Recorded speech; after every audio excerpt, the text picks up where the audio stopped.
Hello, and welcome to Vampire the Masquerade, Shadows of New York. So, this is a visual novel indie game that came out, I don't know, last year, something like that. It takes place in the Vampire the Masquerade universe. It's kind of a modern take on vampire lore and the, horrendous underbelly there within. But, yeah, I recently played a kind of a narrative-based game the other day, Sagebrush, and I had some fun just kind of reading, kind of an easier playthrough to do. So I felt like, let's try a visual novel for the channel, see how it does. Anyway, I already went into the settings and changed up a few things here. If I need to change anything later, then I will. But anyway, let's get into it. This is actually I guess a standalone game that came out after a previous visual novel that came out. I believe it was Vampire the Masquerade, Coteries of New York or something like that. But yeah, you don't need to play the first one in order to play this one, so let's do this. Welcome to my castle. Don't expect everyday logic to work here. It went out the window sometime after midnight, maybe earlier. My kingdom is not of this world, you see. It lies far outside of concrete, tangible reality. I've tried to identify the way people reach it, and am convinced it has something to do with the moon. Some say the moon's aura can... Oh, okay, that's a little fast. Some say the moon's aura can turn them insane. You've heard the phrases moonstruck, lunatic. The way I see it, moonlight gives them some subliminal permission to reveal their true selves. And so, whenever they let this silver radiance guide them to the gates of this place, they feel different. Once they pass the doorstep, they're ready to act out. A dance of horrors and marvels begins. It's 3:31 a.m. Welcome to Big Beat Burger. If you're here at this hour, you're not exactly readying up to be a productive member of society come tomorrow morning. More likely, you're praying that the sunrise never comes. Insatiable children of the night gather round, hoping to bask in the afterglow of tonight's victories, unwind after a frustrating series of failures, or simply fight to keep themselves together. Meanwhile, I'm just sitting here, greedily reveling in every interaction they have. They have no idea they're only here for my amusement. To them, I'm just a random girl sitting in the corner. But this is my domain. I've been coming here almost every night for years. I know where to sit, where to look, and where to eavesdrop for maximum amusement. I'm basically a voyeur, and unashamed to admit it. It gave me insight about the human condition I'd never otherwise have gathered, and more importantly, a necessary skill set to make ends meet as a journalist. As I write on my crappy old laptop, patiently waiting for the legion of negative voices in my head to get too tired to offer useless feedback, I keep my senses peeled to pick up stories around me. Of course, a lot of regular events, such as food fights, are nothing to write home about, aside from my unfortunate tendency to become collateral damage in someone else's battles. Up to this day, I've had to wash my clothes because of Coke, Diet Coke, hot coffee, apple pie, and some sort of improvised honey mustard bomb. Every stain tells a different story. Sometimes this hobby is exhausting. Sometimes it's disturbing. Sometimes it's dangerous, although not as risky as back when I was carrying a pepper spray. Still, the sights I've taken in over the years have made it absolutely worth it. I've got so many stories, I don't know where to begin. Theatrical breakups, impromptu morning parties, unexpected friendships forged in the fires of senseless battle. A lady in a gorgeous Givenchy dress ordering a box of takeout chicken nuggets, paying in cash with her hands completely covered in blood. She was asked if she wants a napkin. She said no. Two thirsty macho dudes shamelessly going for it in the corner, hushed moaning filling the lobby while everyone around valiantly fights to act as usual and maintain an illusion of normalcy. A straight-up kung fu fight between a diminutive cashier and subdrugged bodybuilder going through a psychotic episode, trying to break all the windows. The big guy left the joint fully convinced he KO'd himself while the service worker was just standing next to him. Seemed proud of his victory, too. A middle-aged hag getting a heart attack after screaming her lungs out not to let Muslims near her food just because she saw a white girl wearing a hairnet behind the counter. A masked couple robbing the restaurant of 30 hamburgers, forcing employees to cook at gunpoint. Later, police said those were art students reenacting some hipster book they read. This is life. This is humanity at its worst and best. This is the noise that serves as the foundation for my creativity. This is the soma that keeps me going. This is... As pathetic as it may sound these days, this is the only place where I feel alive. Sometimes I think of myself as a leech, feeding on these people's stories, emotions, and personalities just because I'm not satisfied with mine. At times, I think of my psyche as some kind of shitty postmodern construct that is fundamentally incapable of honesty, but only yearns for something felt and truthful. Does this even make any sense? I look at the screen of my laptop, 3:47 a.m. At this point, I'm almost somnambulic? Whatever. But nothing interesting has happened yet. Feels like all the customers are watching each other tonight, hoping for the others to provide a fun diversion. This is my turf, you parasitic douchebags.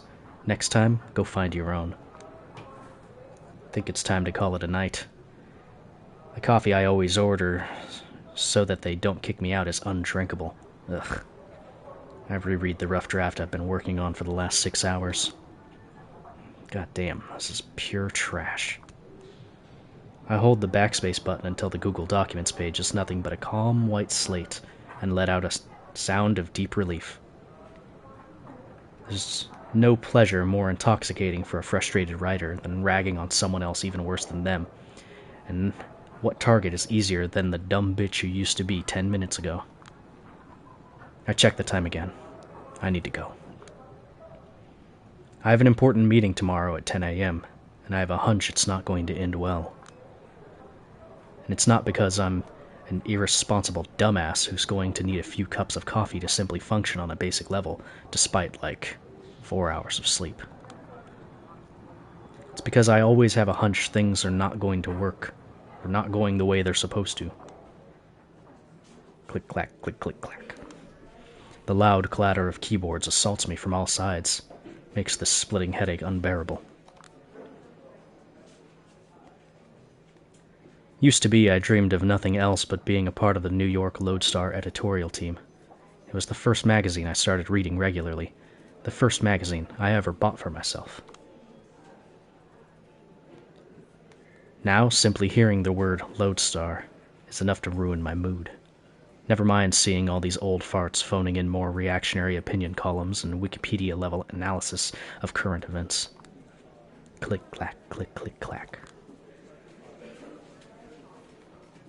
They used to destroy and rebuild my entire worldview every month. They shaped my thinking about politics, art, journalism. They even pointed me towards my favorite cigarette brand, for God's sake. Then some talented people started leaving for greener pastures. Some got too warped up in their own neuroses. Some became complacent. All of them committed the sin of allowing themselves to grow older. Fresh blood was deemed unnecessary, even though young freelancers kept being bled dry. These days, whenever someone from outside Lodestar talks about Lodestar, it's because of a few idealistic contributors willing to accept meager pay while putting in serious work. Dumbasses. Other than that, the magazine specializes in publishing pale echoes of provocative ideas I heard somewhere else a few years ago, wrapped in an aesthetic that hasn't been cutting edge for a decade. No wonder the readership is in freefall. But even though the ship is sinking, the old guard won't let it go down without a fight. As in, if anyone from the outside attempts to board the vessel in hopes of fixing its course or its holes, they will be swiftly taken care of. I should know. Been there, done that. As it stands, the only full-time staff member who doesn't make me regularly attempt to cringe my face off with his writing is Lodestar's editor-in-chief, Brian Ng. The man sitting in front of me right now. Of course, he only has time for editorials these days. A drop in the sea of needs. Managerial duties hit him hard. It's the second time he's let out a theatrical cough like this. He said his piece. Now it's up for me to react. And I'm coming up blank. But what do you want me to say, Brian? I'm pissed off. I can tell you've already made up your mind, but you still want to go through the motions, just to make me feel listened to. Whatever. Let's do this.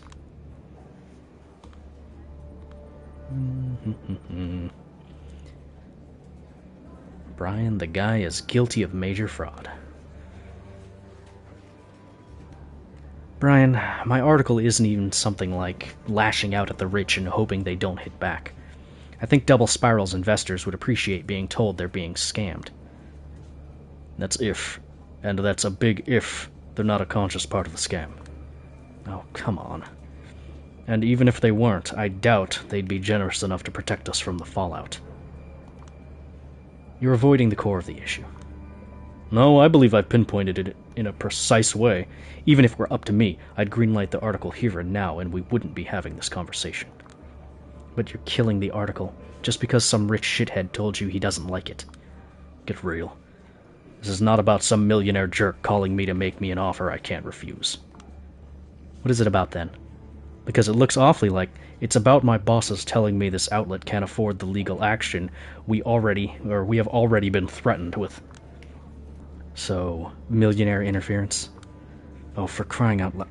Julia, don't make me treat you like a child. You know how this works. I publish your story. It's Thiel versus Gawker all over again. A lawsuit here, a lawsuit there, until we're bled dry. I have a mortgage. I have 3 mouths waiting to be fed at home. I have an amazing team that doesn't deserve to be torn apart over some... Don't you think it's telling you mentioned your mortgage first? Silence. Just asking questions. I know better than to get into these empty semantic arguments with you, Miss Sawinski. You're good at them. The problem is you're still not good enough. Meaning? You're too in love with weaving a good story and establishing a seductive narrative to let facts get in the way. You've got enough boring suits with no principles on board these days. They always give you facts because that's all they can do. I'm using facts as a way to approach some kind of truth. Except facts can blindside you, and Double Spiral has enough facts to water down your story to the point where it makes no sense to publish it. Their HR and PR are working overtime to deliver a convincing counter-narrative, and they're doing a great job. Won't mitigate the damage completely, but will put every little thing in question. Jesse Montgomery is a racist, a fraud, a sexual predator, and a downright satanic fuckhead. Julia, let me say it again. Jesse Montgomery is a racist, a fraud, a sexual predator, and a downright satanic fuckhead. Do you personally believe it or not? This is not... You've listened to the tapes. You've read the transcripts. You've seen the documents. You've got the files. I'm asking for your personal opinion. Do you believe it or not? Click, clack, Click, clack, click. Of course I do. But that's beside the point. It's not. Look, how about I just say it out loud and save us both some time? We're not having this conversation because there's an actual conversation to be had. You set up this meeting knowing very damn well there is only one way it's going to end. You've got a mortgage, and 3 mouths to feed. You prioritize the well-being of your direct surroundings over some nebulous concept of greater good. I get it. I really do. Yet for some reason, it seems like you're only prolonging this conversation and rationalizing your decisions so that I forgive you, officially exonerate you. I'm not the bad guy here, Julia. I wouldn't say you are, but it seems to me you won't be content with me saying just that. To me, it looks like we're having this talk because you're hoping that by the end, I'll somehow see things your way and call you a good man. He mutters something under his breath, ending with a self-pitying chuckle. If only. I might be protecting my ego here somewhat, that much is true. But I'm not deluded. I know that you're going to call me a scumbag by the time this conversation's over. Oh, come on. Don't turn this into a pity party. No, I'm absolutely a scumbag. And why is that? Because I'm firing you.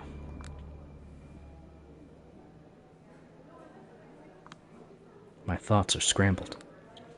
For a brief moment, the state of my bank account displays before my eyes with startling clarity. A howling void opens in my chest and starts traveling towards my stomach. No, don't panic yet, you idiot. Get more information. Now, there must be a catch.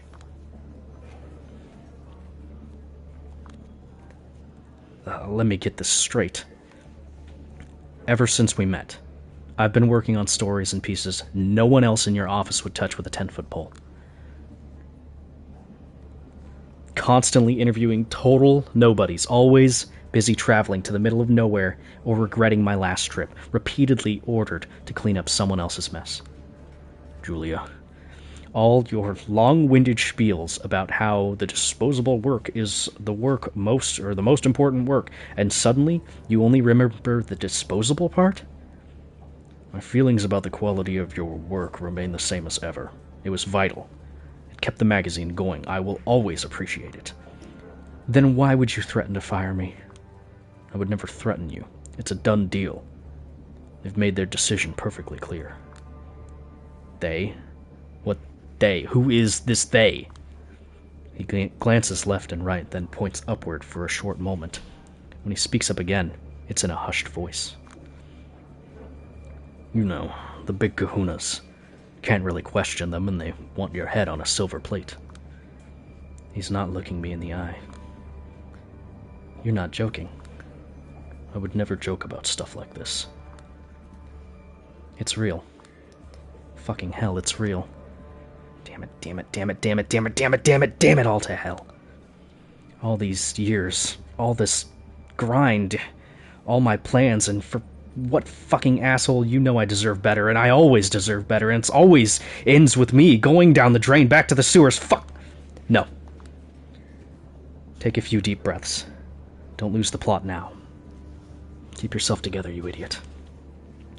The moment you show weakness, they go for your throat. Get back in control. You can't do this. I wish I didn't have to, but it's a lost cause. No, I mean, it's impossible. Julia, you can't fire someone who's never been hired in the first place. It takes him a few seconds to put on his, oh, I get it face, let out a troubled gasp and start massaging his temples. Lodestar has been my biggest source of income for the past few years. That much is true. But technically nobody has ever hired me here. It was all freelance jobs. A full-time position only served as a kind of a dangling carrot, a promise of a decent pay grade, career perspectives, and maybe even some kind of insurance to save my failing health. And the recognition I would get for being a part of the Lodestar team, a position that everyone around me seems to respect, aside from me. Then why did I want it so much? There will be time to mourn what could have been. For now, I should act like I don't care. You know what I mean. If I let you work, even under a fake name, it would be a guillotine for me. This is ridiculous. You know I'm gonna start shopping the story around the second I leave this room, don't you? Of course I know. I told him. Any response? Let us worry about that. Well, that doesn't sound ominous at all. Click, clack, click, clack, click. I do wonder if I could get accustomed to one of these loud mechanical keyboards some people here love to use. Whenever I did my work in here, I was still expected to bring my own crappy laptop and sit closer to the lobby. Always on the outside, no matter how hard I try to break in. A vibration in my back pocket feels like a bad omen. I decide to ignore it for now. I've been working on this fucking story for, I don't know, 16 months, on and off? I know. You kept cheering me on. I know. I even agreed on the part on the pay I'd receive. I know. I'm 2 months behind on my rent. No, wait, 2.5. I catch him off guard. He's momentarily taken aback and then gives me an empathetic stare. Don't you look at me this way. You don't have the right. I didn't know. Well, now you do. Look, if there's anything I can do to help, you can tell your big kahunas to fuck off. I don't think there's a single thing. Julia. I pull out a smoke and light it up. Gotta get back in control. Please don't do that. There's a smoke detector here. No worries, Nick. Turned it off a few weeks ago. Probably the most creative thing he's done in the past 5 years. Good old Nick. The perfect 21st century cinema reviewer. Never has an original thought of his own, just relies on his purely algorithmic taste to stay likable. And the best thing is, it works. Funny. I used to dream about this job. It was Brian who killed this dream, making me realize Nick won't be unseated anytime soon, and offered to teach me the ways of an investigative journalist instead. It wasn't the career I ever wanted to pursue, but to my dismay, I turned out to be surprisingly good at it, until this Montgomery thing happened. Serves me right. Lesson learned. Should have pursued my dreams instead. Stop it. Nicholas is a good friend, a respected critic, a member of my team, and put out that smoke. People tell me I let you step all over me. Why do I even let you act this way?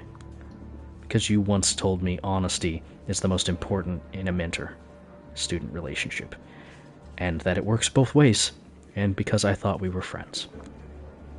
He bites his lip and stares sideways to avoid my eyes. At the end of the day, bosses aren't friends. Must have been a terrible mentor if I didn't even teach you that.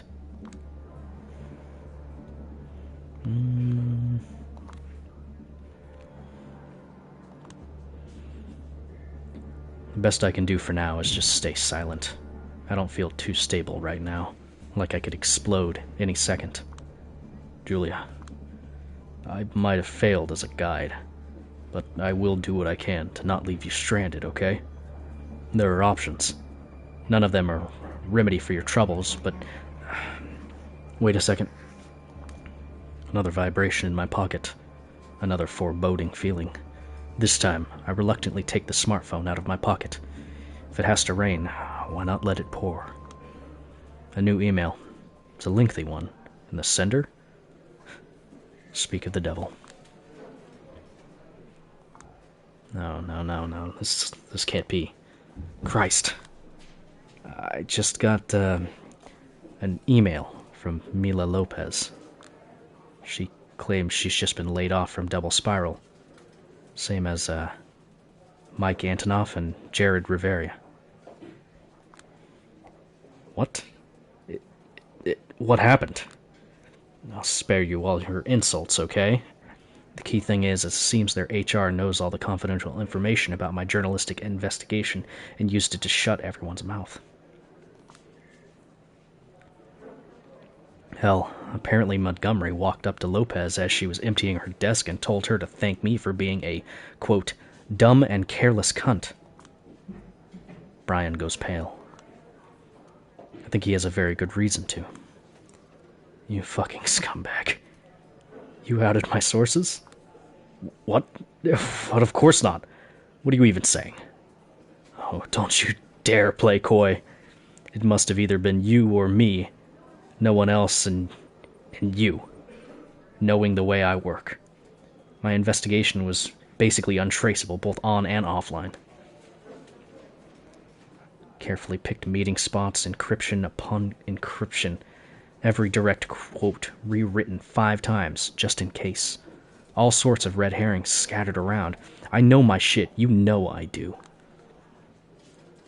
And this timing? Did you just pass a flash drive to your beloved Big Kahunas during a meeting as a sign of goodwill? Look, I get you're upset. Why don't we just talk this through? Calmly. Well, either way, we're ending with a fuck you, or a fuck off, or some variation of that. Let's see. Fury takes the wheel, and I'm just here along for the ride. I can't do anything about it. In a deranged way, realizing you're just a passenger in your own body feels liberating. Let's just see it all unfold. Calmly? Fuck you, Brian. Julia, I've been paranoid for months and months. Acting like everyone I didn't know was an assassin or a corporate spy. I know I haven't messed up. Not in a way that would implicate all of them. You goddamn... You thought you could get away with this? I haven't done anything improper. Don't push the blame on me. So what? You're claiming it's my fault? 'Cause you're never the guilty one. It's always the bosses, the economy, the obligations you have, and now me? You're being silly. Quit with this martyr bullshit. Calm down or I'll have to... You immoral shithead. You motherfucking calm down. For God's sake. And so it goes. I yell out a lot of words I want to say for a long time, but held back. I fling a lot of insults. I've been workshopping for years, hoping I'd never use them. I break a few things. At times, for a split second, I see pity in somebody's eyes. It's gonna haunt me for a long time, but in the heat of the moment, I don't care. These people, no, this company has nothing left to offer me. So, at least let me take this catharsis. In the end, a security guard has to escort me out of the building, and that's the end of my journalistic career. I just feel like my world has crumbled into nothing. I mean, you have every right to. Like, Jesus. If I were you, I would have already broken down into a sobbing mess. I'd love to, but I'm on a subway. Far too proud to cry in public, even now, and... It's stupid, but I feel like someone out there keeps destroying everything I hold dear, just to see my reaction. Like it was a prank show, and someone was waiting to record me crying. So out of sheer spite, I'm doing my best not to cry. Fuck you and whoever and wherever you are. That's the most Julia Sawinski thing I've heard. Spite as the greatest motivator, huh? Not feeling particularly motivated to do anything right now, to be honest. I just want to stay in my bed until my shithead landlord calls the cops to forcefully evict me. Not surprised. Shit. I know that whenever life decides to fuck you over, it's always one thing after another, but this is, too much. How much is too much? Let's recap this last week of June 2019. I've been kicked out of my job. Well, not that I've ever been hired, so let's just say my mentor broke every vague promise he ever made to me. A big thing I'd been working on for a year and a half went down the toilet. It's all useless. My boss didn't protect my sources properly, and now they keep trying to reach me through every possible channel to threaten me or just yell at me, and they have every right to react that way. All of my side gigs were shut down, nobody's replying to my emails, somebody's been dragging my name through the mud behind the scenes, and it worked. I still have no idea who's sending these shitty messages around. I've been asking, but listen, don't worry about it. I'm not gonna stand idly by and watch you get canceled by some mean-spirited delusional... I said, don't worry about it. I have 3 unread messages from my landlord. The message previews were stressful enough. Oh, there's a lot of reading. Oh, what do you expect? I'm gonna catch up on the chat. Let's see, Rockman. I haven't really had much of a chance to see the chat so far, but hey, there we go. Let's see. Vampire nerd, scumbag, this, blah blah blah. Hack the system, fight the power. What's up, Seeker? Where's the kick his ass option? Oh yeah, Rockman. Dude, it's a visual novel, and I have no pauses here. You're just gonna have to wait for me to, find a moment to pause. Probably when I have to take a drink and clear my throat. Okay. The call came from Chicago. Apparently, Dad has bladder cancer. Mom is in hysterics. She'd go crazy if she heard about my situation, so I have to pretend everything is okay whenever she calls. And she calls every day. She won't just hang up before she offloads all of her burdens on me. I can't blame her, because we all had to learn to cope with Dad's psychopathic tendencies somehow. I was robbed. All my documents and what little money I had gone. Don't even know when or where it happened, and it's driving me crazy because I'm always extremely aware of pickpockets. The list goes on. Hey, have fun leaving work, little mama. And this is a visual novel based around the Vampire the Masquerade universe. Yeah, pretty much me reading an audiobook.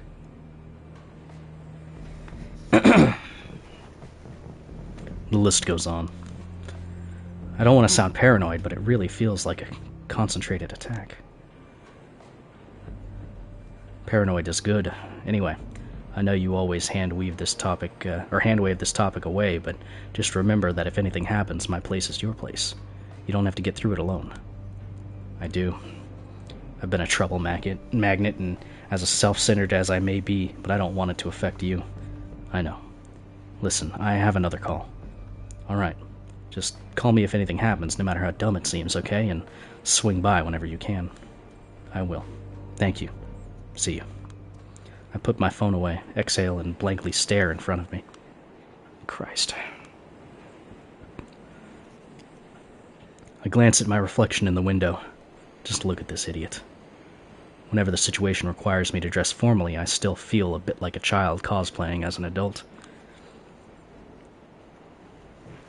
Should have just followed the dress for the job you want advice and continued dressing up like a trust fund kid who keeps partying on Brooklyn rooftops for years without a care in the world. It's only after a while that I realize the car is empty. Unnaturally so. I start feeling uneasy, but someone enters my peripheral vision. Well, that's not ominous as shit. And that's the last thing I consciously register. The world dissolves. When I come to, I'm out of the subway, standing in a back alley I don't recognize. It's pretty dark. My eyes start adjusting and I try to figure out what happened. There's a gun in my hand. A faint silhouette at my feet. It's not moving. Somebody stands in front of me, covered in shadows. I can't fully make out her face, but she's staring at me with visible intent. She speaks. Her voice is raspy and androgynous. Her tone, hateful and mocking. Aren't you a nasty one? What's going on? Who are you? Don't play coy. My mind goes blank. I look at the ground. There's a body riddled with bullet holes. And I recognize who it is. Was. The corpse belongs to Mike Antonoff, one of the double spiral whistleblowers, my source. He was just threatening to get back at me a few hours ago. Before I can feel even the tiniest bit of compassion, I face a terrible realization. They will think I'm guilty. Oh my god, am I guilty? How is this real? Listen, whatever happened to this guy... This guy... Again, don't play coy. You knew him. He was mad at you. You started telling him sob stories about your situation. He wasn't having none of it. You got mad, things escalated, he died. This isn't true. It's plausible, but that doesn't make it true. Or does it? This is just a nightmare. It doesn't even make sense. It must be a dream. And if it isn't, the person in front of me must be responsible. There's a faint voice in my head screaming that it's her world and that I'm just living in it. What the fuck have you done to me? Nothing yet. But I'll do what I can to get you locked up for life. This is a murder in the first degree with special circumstances. Her detached voice and nonsensical tone only reassures me that this can't be real. I refuse to believe it is. Before I even manage to think this through, I point the gun at her. If I did murder him, you wouldn't be acting like that. You wouldn't be standing in front of me. You'd be running away, calling the police, begging for help, yelling that I'm a psycho. Oh, you are a psycho. But I'm not a coward. I won't let you walk out of here alive. This doesn't make a single lick of sense. Tears well up in my eyes. Why are you doing this? Because sometimes one has to confront what they're really made of.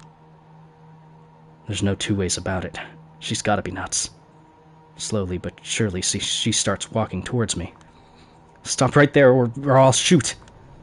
Go on. It's the only way you can get off the hook, isn't it? The only way you can survive. But you will definitely prove you are the monster I claim you are. What the fuck is this tone? So controlling, inauthentic, patronizing. I'm serious.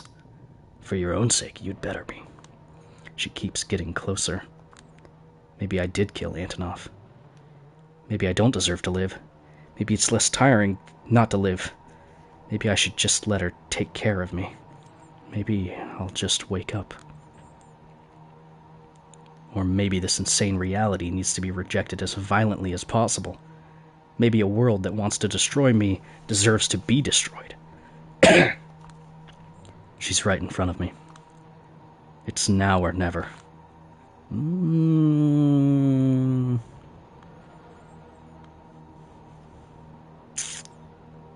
Let's shoot her.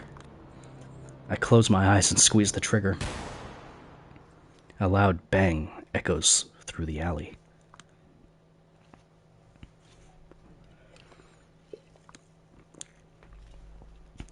I'm afraid to look at what I've done. I've been to a shooting range once and felt absolutely horrified by pistols. Such a small thing, but it can easily puncture a hole in the fabric. Reality is made of. Interesting. Never knew I'd be able to use it against another human being. The very thought makes me want to puke. You were the right choice after all. I'm so glad. You haven't allowed yourself to break, but you've crossed the line I needed you to cross. There's a silent flame in you that could become an inferno if left unchecked. I sure hope it will. She's still alive. Her voice is coming from behind me.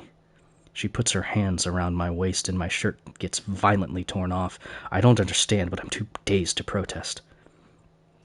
That was your final test. Congratulations, you've proven yourself worthy. I can feel something sharp sliding into my neck. It's not too painful, just startling.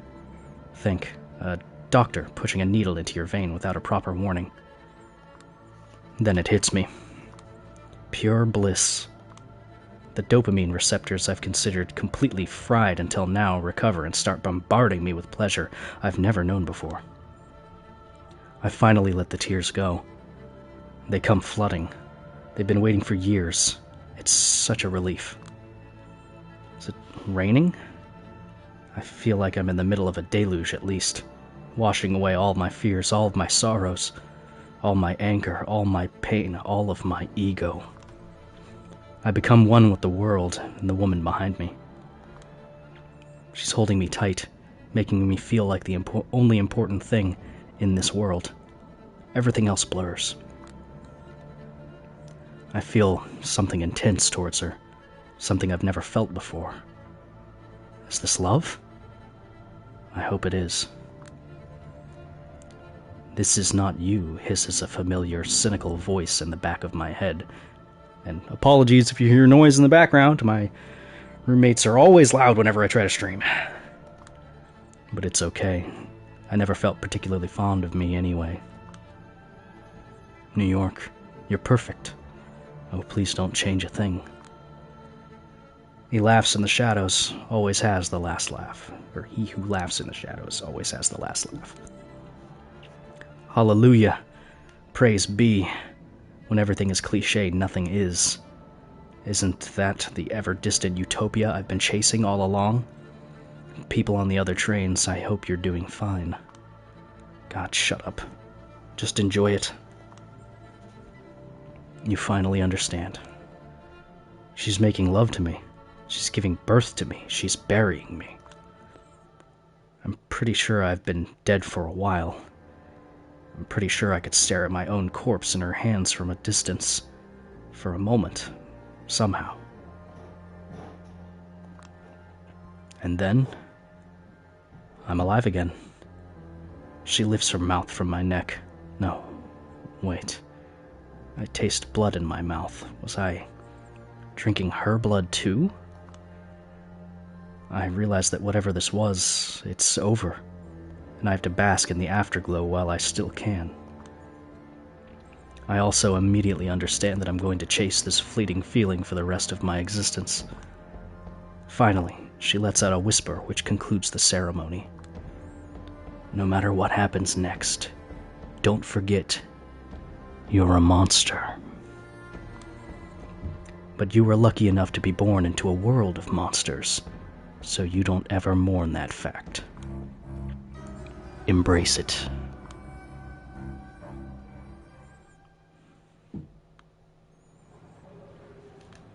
Okay!